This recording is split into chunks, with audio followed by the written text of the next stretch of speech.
another big villager nerf, new villager trades, and much more in this brand new snapshot.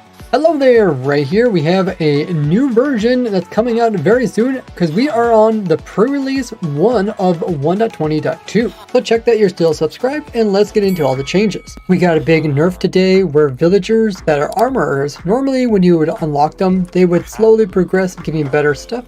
And then once they become a master level, they would actually sell you the full set of diamond armor. Where now the armorers, if you unlock them, at the very end here, they actually don't sell you the full diamond set. On top of that, they don't even sell it for just emeralds. To purchase this, you will need to use both emeralds and diamonds in order to get your diamond gear.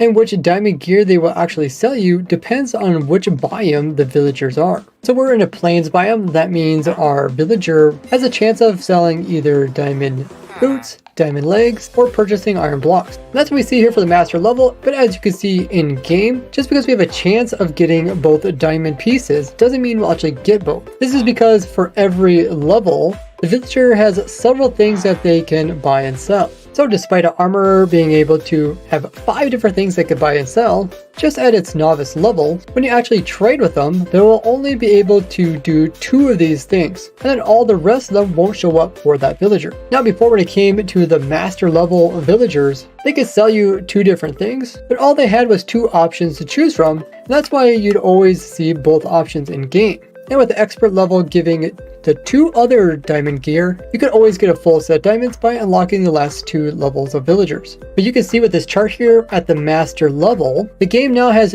3 different things that the villagers can sell you.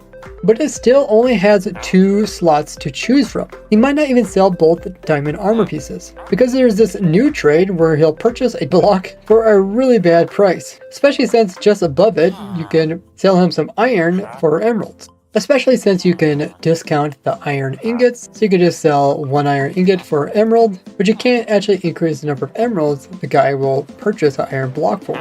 Now even having special discounts from villagers like Hero of the Village won't actually bring down the price of how many diamonds it costs, only the number of emeralds. But on top of that, only some types of villages will even give you the option for diamonds, such as like the jungle village here doesn't even give you diamond, but instead sells you some more chain armor, even though just above it, it also sells chain armor. And same thing for swamp villagers. So if you want to purchase full diamond, you would have to have like a plains villager and get lucky where he sells both the legs and the boots, and maybe like a savannah villager who gets also lucky and sells both the helmet and the chest plate. Or you could choose to get the taiga guy, which has a very weird trade where he will actually purchase one type of diamond armor and give you a different one. Now going from boots to leggings is actually improvement as it costs more diamonds to make leggings. Same thing for this trade here. But these other 2 trades are downgrades. So you could just use the taiga guy, purchase those pricey chest plates, then trade in for a helmet, and then you can trade the helmet in for boots to get both the boots and helmet, so you got a full set of armor. And the taiga is also a little bit odd as it's the only biome out of all of them that will actually purchase diamond blocks. Who would sell diamond blocks for emeralds? I don't know. But you still need to add diamonds along with it to purchase it. Now the price of diamonds which it takes is about half the price in order to craft them. So like boots which take 4 diamonds, now you only need 2 diamonds. Leggings which take 7, now only take 3. Chest plate which would take 8, only takes 4. But they added another level of complexity, and that is the type of enchantment which you can expect on these armor pieces. This is also dependent on the biome which the villager was born in. So plains biome will always have protection 1 on it, but before the game would enchant it, as if you put a armor piece inside of an enchanting table and you apply the XP levels between 5 and 19. Which means you typically get way better enchantments, like here we could get projectile protection 3. It's also possible to get multiple enchantments on a single piece, just as if you would inside of an enchanting table. Now plains villagers do have one of the better enchantments being protection. Jungle would give you projectile as well as feather falling, where desert would only give you thorns, but there's even negative enchantments such as the savannah. These will give you a curse of binding, and keep in mind curse of binding cannot be removed using grindstones. So once you put on the armor, you won't be able to take it off until you die. But the cursed armor pieces do have slightly reduced prices. So if you want a full set of diamond armor, you wouldn't even want to go to a savannah, and instead you probably go with unlocking one at a desert to get the top and bottom, and also unlocking at a snow village, which offers the Frostwalker and the Aqua Affinity. You can always remove the Frostwalker and add your Depth Strider, but then there's also the Taiga village, which gives you blast protection. Now it's not only the master level armorers that got affected, all the different levels, such as like novice, will only sell you 2 different things, and at the journeyman level it would sell you 5 things, but now it only sells you 3. But everything that they buy and sell is actually still the same. It's just been spread out among different biomes and different villagers, but the one exception being the actual diamond item, and it looks like now they just purchased the diamond blocks. Now the villagers from jungles and swamps are also a bit unique, as these are the only place where you can purchase chain armor, meaning you'll have to make your own villages there if you don't want to get chain armor from another means. So why was this all even done?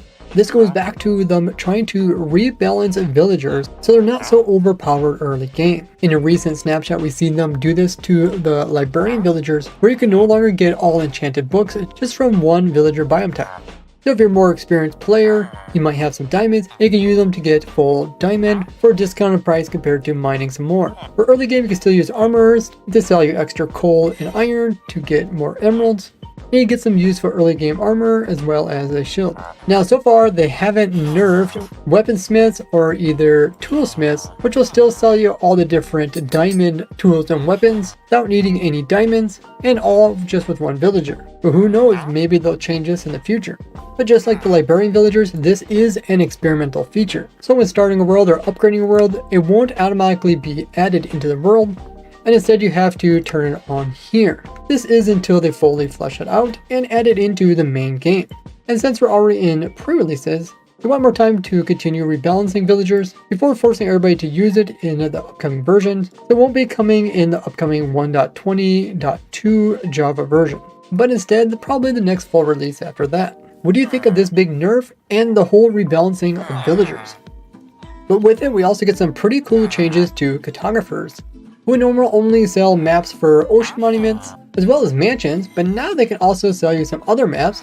Here's one selling a Savannah village map, which costs a compass plus some emeralds. And then when you look at the map, you can see where you are, like on the little white dot in top right.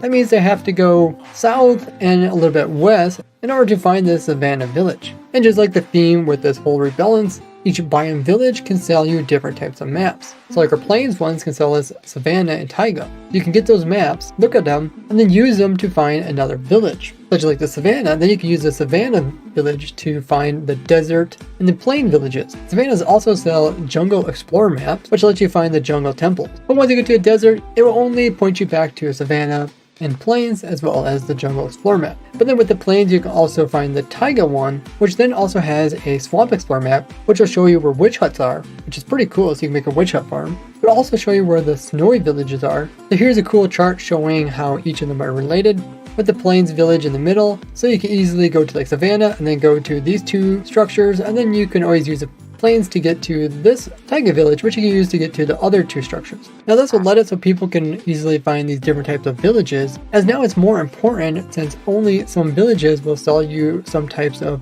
enchanted books from librarians and some type of armor from armorers. Or you can just use them to easily get to like witch huts or jungle temples, such as for the templates. They also still sell the ocean explorer map as well as the woodland one. I think this is a cool way to let people find other structures without having to use like a third-party program and the seed in order to search out where they're at. But you can still happen to come across them while just exploring. What do you think of this addition to the game? They also added so that the things that they are selling are random in where they appear. When before some things would always show up before others, like these diamonds would always show up before the axe. But here you can see the axe now can sometimes show up before the diamonds. If you're speedrunning, you can't just always click in an exact location knowing that you're going to be buying or selling something very specifically. Now with it being harder to get different enchantments from librarians or even on your armor set, they did come in and buff the enchanted books which are in certain types of structure. So now there's a higher chance of getting mending from ancient cities, efficiency 1 through 5 in mine shafts, quick charge from pillager outposts, and a breaking from jungle and desert temples. Now these changes, as well as the villager rebalancing, does seem like it would have fit pretty well in the Tales and Trails, as they're encouraging people to go exploring, which those changes actually do, kind of forcing the players to not continue to trade with just a bunch of villagers, but actually go about and trade with multiple different villages. But do you think the same about this? There's also a new game rule called Ender Pearl Vanish on Death. It's normally set to true, meaning that when you die, any Ender Pearl that you might have floating in the air would just be removed from the game. This is typically what happens.